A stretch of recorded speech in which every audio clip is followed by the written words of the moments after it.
శ్రీవారి లడ్డూకు వాడే నెయ్యిలో జంతువుల కొవ్వు వ్యవహారంపై టీడీపీ నేత ఆనం వెంకటరమణారెడ్డి కీలక కామెంట్స్ చేశారు. లడ్డూకు వాడే నెయ్యిలో జీవాల కొవ్వు కలిసిందని ఆధారాలున్నాయన్నారు. నెయ్యిలో జంతువుల కొవ్వు ఉన్నట్లు ఎన్డీడీబీ ల్యాబ్ నిర్ధారించిందన్నారు ఆనం. నెయ్యిలో కొవ్వుందని జూలై 17న నివేదిక ఇచ్చిన ఎన్డీడీబీ ల్యాబ్ నెయ్యిలో చేప నూనె, బీఫ్ టాలో పంది కొవ్వు వాడినట్లుగా తెలిసిందన్నారు.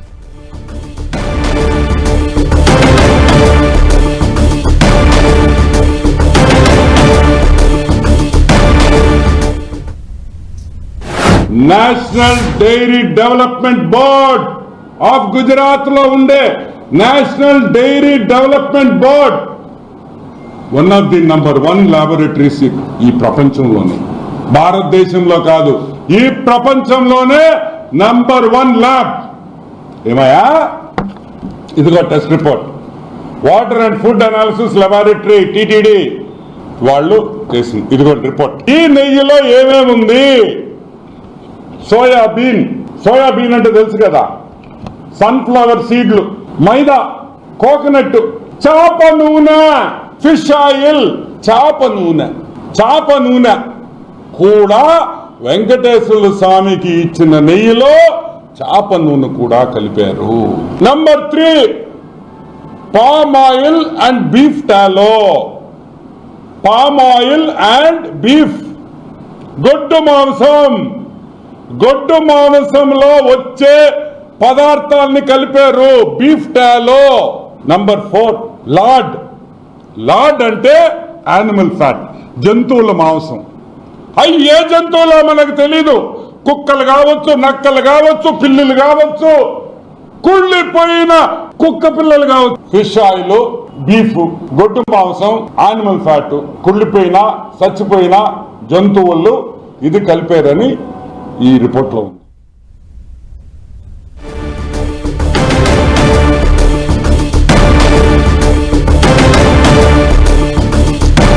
లడ్డూకు వాడే నెయ్యిలో జీవాల కొవ్వు కలిసిందన్న ఆధారాలున్నాయంటూ ఆనం తెలపడం జరిగింది. నెయ్యిలో జంతువుల కొవ్వున్నట్లుగా ఎన్డీడీబీ ల్యాబ్ నిర్ధారించినట్లుగా చెప్పారు. నెయ్యిలో కొవ్వుందని జూలై 17న నివేదిక ఎన్డీడీబీ ల్యాబ్ ఇచ్చిందన్నారు. శ్రీవారి లడ్డూకు వాడే నెయ్యిలో జంతువుల కొవ్వు వ్యవహారంపై ఆనం వెంకటరమణారెడ్డి ఫైర్ అయ్యారు. లడ్డూకు వాడే నెయ్యిలో జీవాల కొవ్వు కలిసిందనే ఆధారాలు ఉన్నాయన్నారు. నెయ్యిలో జంతువుల కొవ్వున్నట్లుగా ఎన్డీడీబీ ల్యాబ్ నిర్ధారించిందని చెప్పారు. నెయ్యిలో కొవ్వుందని జూలై 17న ఎన్డీడీబీ ల్యాబ్ రిపోర్ట్ ఇచ్చిందని తెలిపారు ఆనం. ఇదే అంశానికి సంబంధించి మరింత సమాచారం మా ప్రతినిధి రవిచంద్ అందిస్తారు. రవిచంద్, ఆనం కామెంట్స్ ని ఎట్లా చూడాలి? సుమా, ఆనం వెంకటరమణారెడ్డి టీడీపీ నేత కొన్ని కీలక అంశాలు లేవనెత్తున్నారు. ఎందుకంటే 2024 ఎన్నికలకు ముందు కూడా ఆయన టీటీడీలో జరుగుతున్న అక్రమాలకు సంబంధించి బహిరంగ గలమెత్తిన పరిస్థితి ఉంది. అయితే నిన్న ముఖ్యమంత్రి చంద్రబాబు చేసిన కామెంట్స్ ని ఆయన సపోర్ట్ చేస్తూ కొన్ని డాక్యుమెంట్లు కూడా బయట పెట్టారు.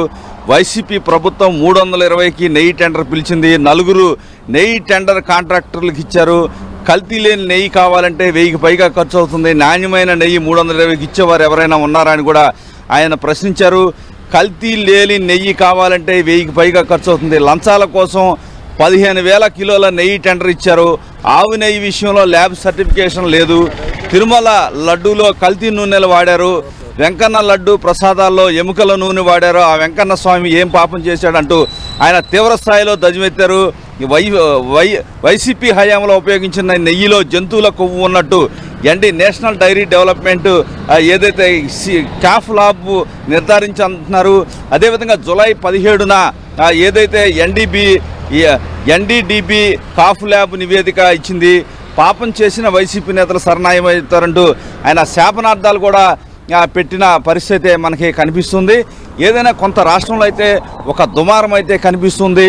కోట్లాది మంది హిందూ భక్తులంతా కూడా దీనిపై ఆవేదన వ్యక్తం చేస్తున్నారు.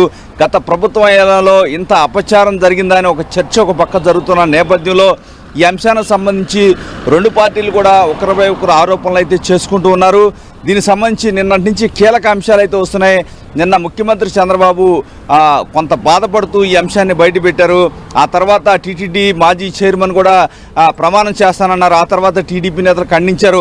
కానీ ఈరోజు టీడీపీ నేత ఆనం వెంకట రమణారెడ్డి పలు డాక్యుమెంట్లు కూడా చూపిస్తూ ఆ నెయ్యిలో కల్తీ పదార్థాలు ఉన్నట్టు నేషనల్ డైరీ డెవలప్మెంట్ బోర్డు అయితే ఏదైతే అక్కడ టెస్టింగ్ ల్యాబ్లో కూడా నిర్ధారించిన పత్రాలను కూడా బయట పెట్టడం పెను సంచలనం అయితే కనిపిస్తుంది. ఈ అంశాన్ని చాలా సీరియస్గా తీసుకున్నట్టు కూడా ప్రభుత్వం కూడా కనిపిస్తుంది. ఆనం రామనారాయణ రెడ్డి ఏదైతే ఎండోమెంట్ మినిస్టర్గా ఉన్నారో ఆయన కూడా అధికారులతో ఈ అంశాలు చర్చిస్తున్నట్టు కూడా తెలుస్తుంది.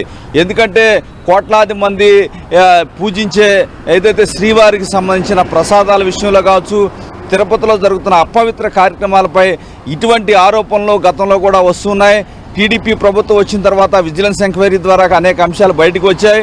గతంలో ఏదైతే వైసీపీ ప్రభుత్వ హయాంలో అక్కడ వాడే నెయ్యికి సంబంధించిన నేషనల్ డైరీ డెవలప్మెంట్ దాంట్లో క్యాఫ్ ల్యాబ్లో ఏదైతే టెస్టింగ్ సంబంధించిన రిపోర్ట్స్ ఈరోజు ఆనం వెంకట రమణారెడ్డి బయటపెట్టారు.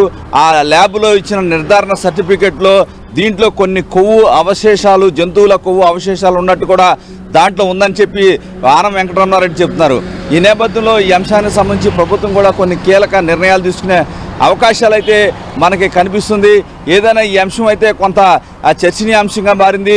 చాలామంది ఏదైతే శ్రీవారి భక్తులంతా కూడా ఆవేదన వ్యక్తం చేస్తున్నారు. ఈ విధంగా జరిగింది, దీనికి సంబంధించి నిజాన్ని నిగ్గుజాల్చాలంటున్నారు. మరోవైపు కాంగ్రెస్ ఏపీసీసీ అధ్యక్షురాలు షర్మిల కూడా కామెంట్ చేసింది, నిజాలు నిగ్గు తేల్చాల్సిందంటూ ఆమె కూడా అడుగుతున్నారు. ఈ నేపథ్యంలో ఆంధ్రప్రదేశ్ ప్రభుత్వం కూడా ఈ అంశాన్ని చాలా సీరియస్గా తీసుకుంది. దీనిలో భాగంగానే ఆనం రామనారాయణ రెడ్డి ఎండోమెంట్ మినిస్టర్ కూడా ఉన్నత స్థాయి సమీక్ష కూడా నిర్వహిస్తున్నారు. వీళ్ళని తొందరలోనే ఈ అంశానికి సంబంధించి నిజాలు బయటికి తీసామని కూడా చెప్తున్నారు. ఈరోజు ఆనం వెంకటరమణారెడ్డి తీసుకొచ్చిన ల్యాబ్ రిపోర్ట్స్ అయితే పెను సంచలనంగా మారాయి. Thank you Ravichand.